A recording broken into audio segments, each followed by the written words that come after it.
Hello, I'm Dr. Bill Brennan, lead innovator in Farmingdale Public Schools and the editor for the New York State ASCD Fall Impact Journal. Today, more and more schools and districts across New York State are exploring new pathways to student engagement. In an effort to build on this knowledge, the theme for the New York State ASCD Fall Journal is engaging all students, but through a leadership lens. Our journal leans in on the perspectives of many and offers a fresh perspective on engaging all students. Today, I'm joined by Lisa Meade, who is the principal of Corinth Middle School, and she and I will be having a conversation about the pathway of engaging all students and the ever-evolving role of the principal. Welcome, Lisa. Hi, Bill. Thanks for having me. My pleasure, my pleasure. And you know, Lisa, this has been a really amazing experience working on this journal. We have fantastic topics, and it just seems to me that, you know, the pathway to student engagement cannot happen unless we're engaging all of our faculty and staff. And, you know, let's call this the development of the whole school. Can you talk to me as the principal of your school and somebody who's involved in a real diverse network of principals? What are we seeing across the field? What are some of the stories towards engaging all students today? All students and all staff? Yeah. What's the pathway there? What are principals doing to kind of create that culture and that climate that's making the biggest impact? I think the principals that I'm lucky enough to be surrounded by aren't operating in isolation anymore. And we are okay with admitting we don't have all the answers and don't know all the solutions, and really just harnessing what principals around us and what teachers inside our buildings already know. My district doesn't have the money to bring in people like we used to bring, you know, for PD and professional development. But we have found other ways to do it internally, which I would argue are even more powerful than some of the older ways we used to do things. Lisa, you mentioned sometimes the resource of money and also being really intentional about looking inside, but also surrounding yourself with a network of people. What does that network look like for you, and how do you access that network? I think I have two main networks outside of my school. I certainly work with the administrative team in our district, but outside of my school, I use Twitter quite a bit, and I think that's how I even met you, Bill. Connecting and following people whose work I really admire. But one of the more powerful pieces I use right now is Voxer. I'm part of a middle school principals Voxer group, and every day we Vox each other, either ideas or questions or problems. And there's about 6 or 7 of us, and we just help each other. And I was joking before, sometimes they put that bar up there. They'll pipe in on what they're doing today, and I'll reflect, not over the Vox, but definitely while I'm listening. You know what? I better bring my game today, because Ted Huff, who is one of the principals I'm connected to, is doing something, or Don Gately, who's another principal I'm connected to, is doing this really neat idea. So I love that group. They keep me going every day. You know, that must be so important as a principal. I imagine that often you can feel trapped at times in a silo, as they say. So as you've surrounded yourself with these people, this connected community, are you seeing other principals doing this? Is this some sort of an item or a practice that's emerging with principals around New York State? I'm not aware of how many other people, but I know that we've had other requests to join the group, but it's hard to put too many because you can't honor everybody's voices. So I do think it's catching on. I'm aware of somebody who's writing an article right now trying to figure out how other principals could use Voxer in different ways, and that's one of the topics that they're going to explore. But beyond that, I'm aware of a professional development specialist, my friend Katie Jones from BOCES, who also uses Voxer to discuss research articles or books with people. So that part of that group too. And there are other principals in that group too. You know, speaking of principal PD, and whether it's using technology or connecting with others, you're making an investment in yourself. Talk to me a little bit about you're modeling this too. right? And has this kind of made its way into the school? I mean, these ideas that you're getting from a Don Gately, from principals part of this Voxer group or Twitter, how do they make their way into Corinth Middle School towards engaging faculty and students as well?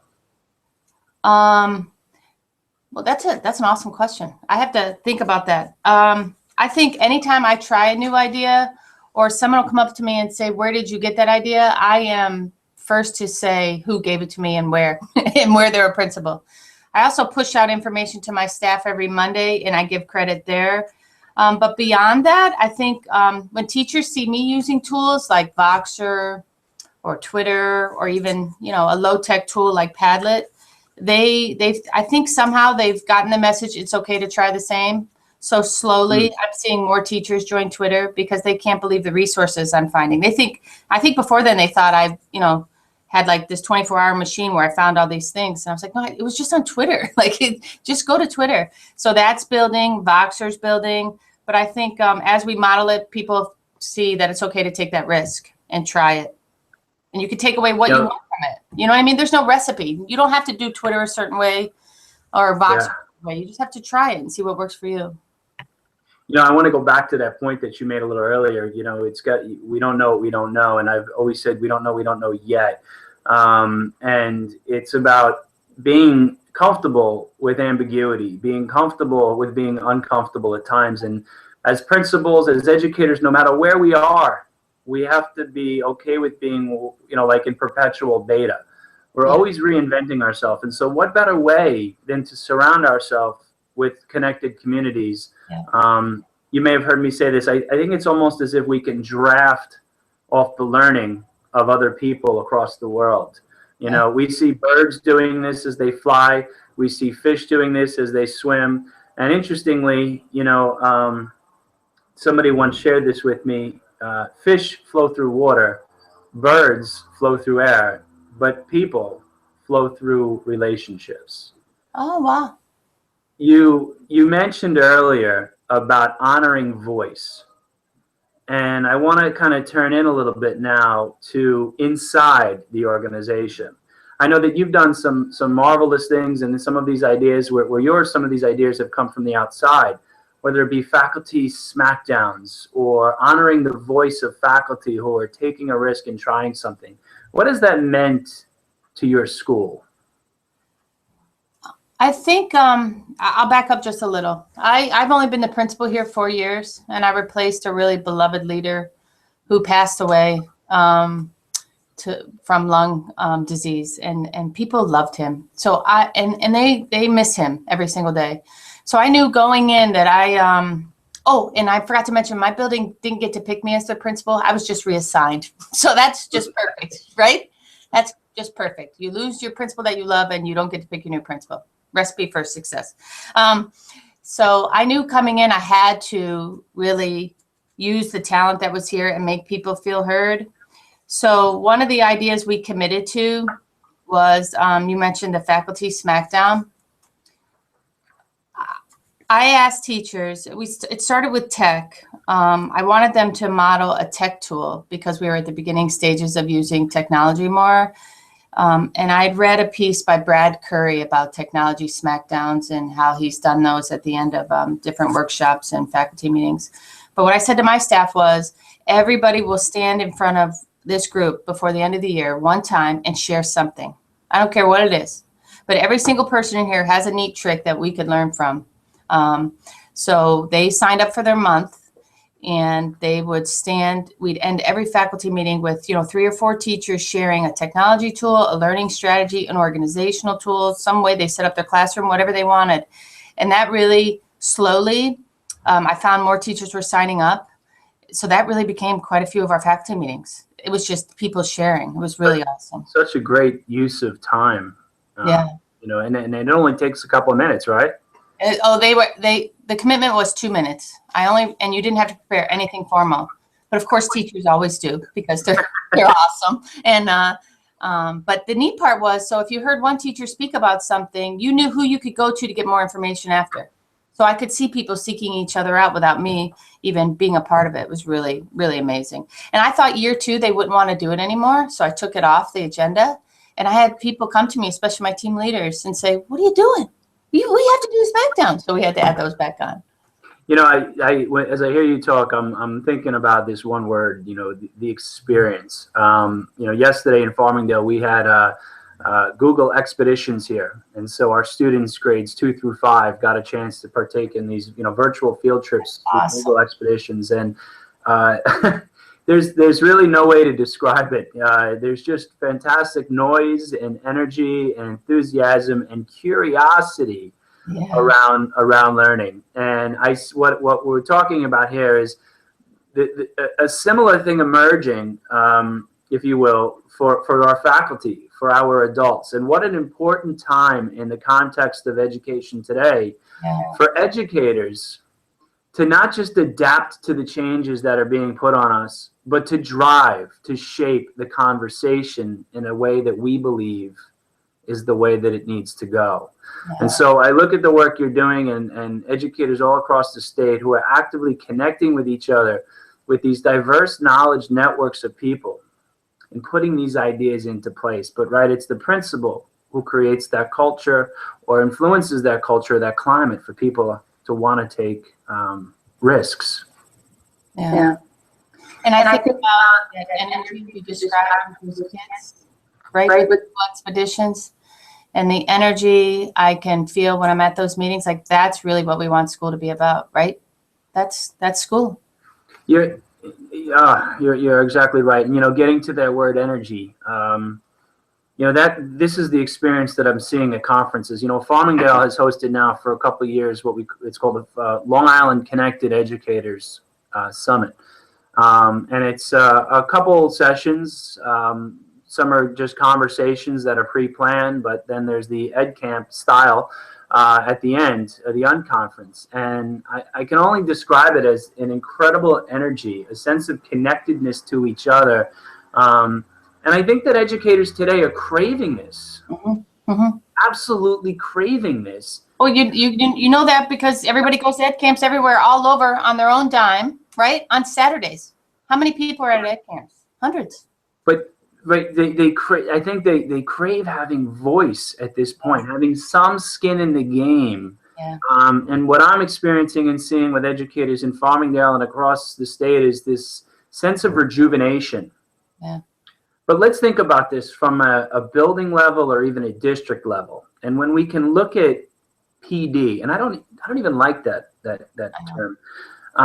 We've been calling them learning laboratories here in Farmingdale, institutes, camps, and they're really shared spaces for people to co-construct, for our educators to co-construct meaning, share best practices, and collaborate. But let me just say one thing about collaboration when it comes to PD. Collaboration can often, just like technology, be a means to an end. But if it does not evolve into some heightened level of collective thinking or defining a new narrative for the work that we do, what's the point of collaboration? And so speaking of, you know, out of the box ideas, you know, whether they're ed camps or conferences across Long Island or New York State that use different models that transcend the prescription-based PD.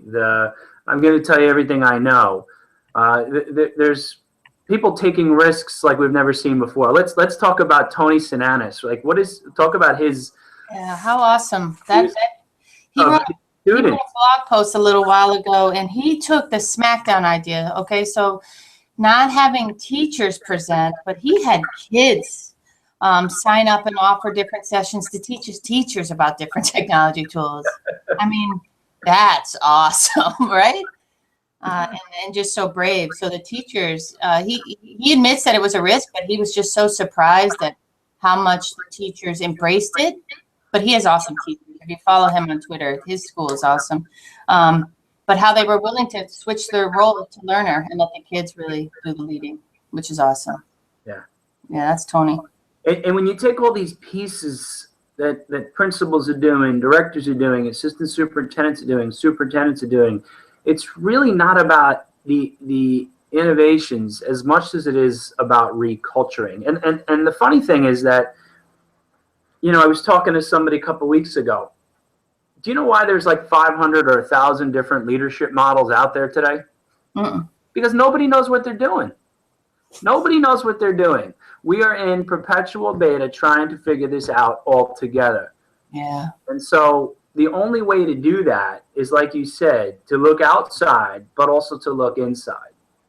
To use the talent, the knowledge, to cultivate the collective wisdom of our faculty and staff. And in Tony's case, his students. Yeah. And I'm sure that we'll start seeing a lot more of that. Is really the pathway, I think, to engaging all students or engaging the whole school. I agree. And I think it makes the job so much more rewarding, right? It redefines the perception of what a principal really does. I wonder if you can comment on this, right? There's the idea of, I was walking down the hall the other day in my high school, and I heard a teacher talking about the difference between living in a house versus living in a home. Oh, yeah. There's Awesome. something different about those words. Yeah. And I just hung outside the classroom and listened, and I was intrigued. But as a principal, is it not, or as a superintendent, no matter what our role is, isn't it important for us to figure out how to create not just, I'm going to ask this question. Do you belong to your organization, or do you feel a sense of belonging? And so what are the behaviors, practices, experiences that today's principals can do to kind of cultivate that feeling that I don't just belong to my organization, but I really feel a sense of belonging? Yeah. That's a neat question. I think I'd like to ask people that I work with. And I think that goes back to, is this a job for you, or is it a calling or a passion? You know, people joke, "Oh, you're in work on a day off." Yeah, I'm in work on a day off, but I want to be here. Like that, nobody is punishing me. I think one of the ways we cultivate is making sure we're getting feedback from people. And I want to go back to kids. The other day, and you said you learn from conversations when you listen to people. So somebody had shared something with me that was kind of negative the other day about how a student was feeling, and it just stuck in my head. And I was thinking, geez, is that real? Because if that's real, I need to do something about it. It's certainly real for that student right now at this second, but is that pervasive? So I posted a student survey, and I have a Google Classroom with all my kids in my building, and I can post different things to them, and they respond. And I posted a survey and asked them for feedback. And what I was blown away with was how much kids cared about their teachers and knew their teachers cared about them. Like they didn't get hung up on all this other stuff, like we don't have enough technology or we don't have enough, the right gym equipment. They complimented their teachers, and it was totally unprovoked. And I think that's what we want, right? We want kids to feel that we are all here to help them and all for the right reasons. And I think that goes back to what you were saying before about, how do you really feel about where you are? How do the people in your organization feel? I want people to feel as proud of this school as I do. And I think that's what I hope my teachers and your teachers, I'm sure, would feel the same. And Tony's teachers and Don's teachers and, just everybody that I work with. I think that's our goal altogether. It's not factory model. Like you go back to what you were saying before, all the old different lenses. I'm not working in a factory or a business. This is a school. And I'm in the business of helping kids feel good about learning and do the best that they can do. So, Lisa, speaking about professional development, we've kind of called it the experience, a new experience, if you will, for our schools and for our teachers and ultimately our students. Are there any, words of encouragement or advice that you'd pass along in terms of, let's just say, I don't want to say getting there, but taking the first step to this sense of rejuvenation, to creating a new trajectory for your school and for your organization? I know that it's been said before, but I'm going to say it again. I think people underestimate the power of becoming a connected educator and putting yourself out there on Twitter and starting small. I don't follow 10,000 people. I follow people whose work I admire, because they keep me going and give me great ideas. I think you'd be surprised how many people are willing to help you for free, or just listen or message you an idea. And I think it's okay to admit you don't know everything. I think that's okay. And to admit when you made a mistake and admit that and move on. But I think putting yourself out there, thinking you can do these jobs in isolation anymore, I don't know how anybody could do that and do it well. You know, I was speaking to somebody else the other day. This is what I do. I just speak to smart people. So do I, and I take their ideas. I hang out with really smart people. In fact, you know, I mentioned that I've been saying for quite a while, I have this funny graphic that I share that when I present, it talks about this idea of, you know, we have to not just think out of the box anymore, but create a new box. Yeah. And so I was speaking with this gentleman the other day. He's from Indonesia. And I had this amazing opportunity to learn with him and a number of other people. And you know what he says to me, Lisa? He says, "Why a box?" And I said, "My goodness." Yeah, he's right. How foolish of me. How foolish of me. And, you know, his name was Ferry. And he says, you know, you're talking about thinking out of the box, creating a new box, but why a box? And so, you know, the more I think about what stops us from, you know, redesigning things, is that oftentimes we as leaders try to lock these into certain structures.